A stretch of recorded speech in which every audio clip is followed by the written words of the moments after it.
Well, Finn, are you ready for your story? I am Grandfather Atticus. I'll give you 3 guesses to work out where we'll be learning about tonight. I wonder where we're going tonight. Well, perhaps your first clue can help you. Your first clue is that it's found in the land down under. Oh, that's a good clue. So, it's somewhere in Australia. It is. Your second clue may help. It is considered a landmark in Australia and around the rest of the world. Is it Uluru, the big red rock? No, but that is a great guess. I shall now give you your final clue. You can sing in it in Sydney. Oh, I know where it is. It's the Sydney Opera House. It is, Finn. Oh, I can't wait to see Australia. Can we go now? Of course, Finn. Let's go.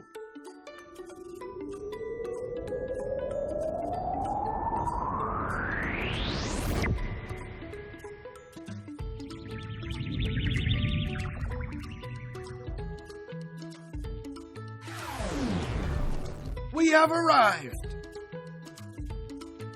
Wow, that place is awesome. It is very interesting. So, where exactly is this place? We are currently in Bennelong Point, right on the south side of the Sydney Harbour. This is where the Sydney Opera House is located. Its unique sailboat shape incorporates well into the landscape, considering the Sydney Harbour Bridge is right next to it. So, why did they build the opera house here? It seems like a rather random spot. Maybe if you turn the page, you'll find out more about why it was built here. That man appears very worried. That is Eugene Goosens. He is the resident conductor of the Sydney Symphony Orchestra. So, what makes him so special? He lobbied for a suitable venue for large theatrical productions.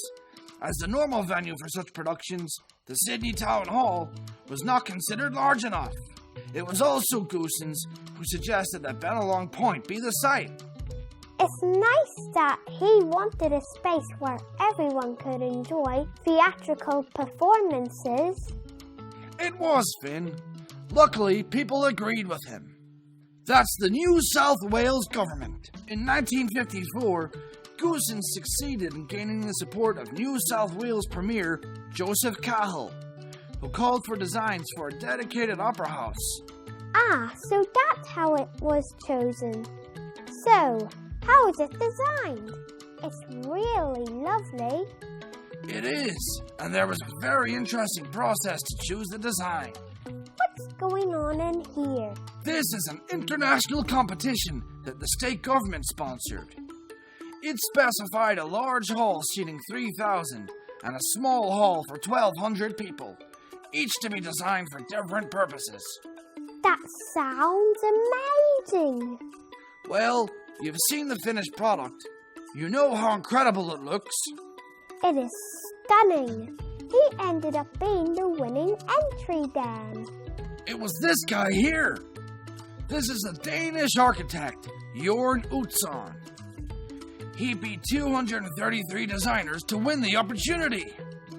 What made his design so special? He had a pretty dramatic design. It showed a complex of 2 main halls side by side, facing out to the harbor on a large podium. Each hall was topped with a new row of sail-shaped interlocking panels that would serve as both roof and wall. Inside the concert hall is a huge pipe organ built by Ronald Sharp from 1969 to 1979. It claims to be the world's largest mechanical wood pipe organ, consisting of 10,500 air ducts. I think they look really superb, almost like a ship. They do indeed. It's a unique use of white, sail-shaped shells as its roof structure, making it one of the most photographed buildings in the world. You definitely know where you are when you see the building. Definitely. His entry brought him international fame, though. It wasn't without controversy. What happened?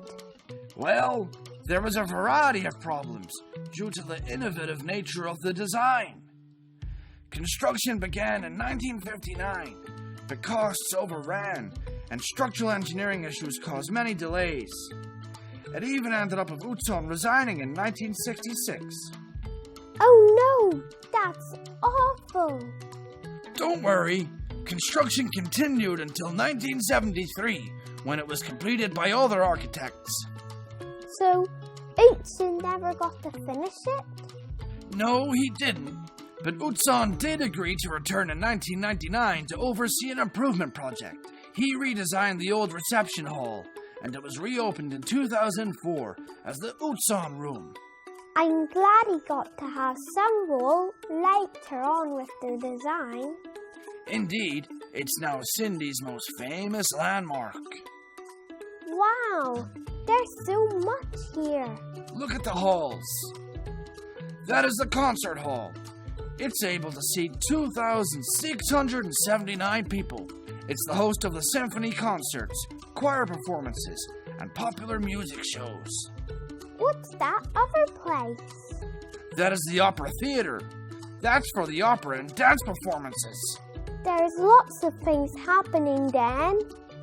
There is. In 2007, the Opera House was designated a UNESCO World Heritage Site. Only 34 years elapsed between its completion and its inclusion as a World Heritage Site.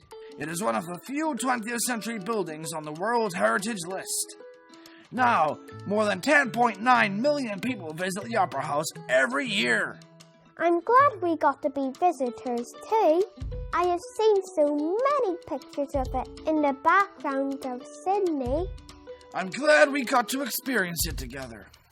Well, Grandfather, I am ready to go home to bed. Before we go, shall we do a quiz? I'd love to. Quiz time! Question 1. Who was the architect of the Sydney Opera House? A. Frank Lloyd Wright. B. Jorn Utzon. Or C.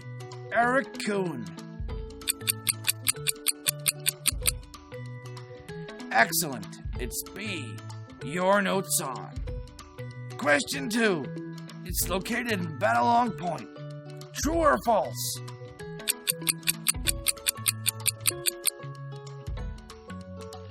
Great work. It's true. Question 3. When was the Sydney Opera House completed? A.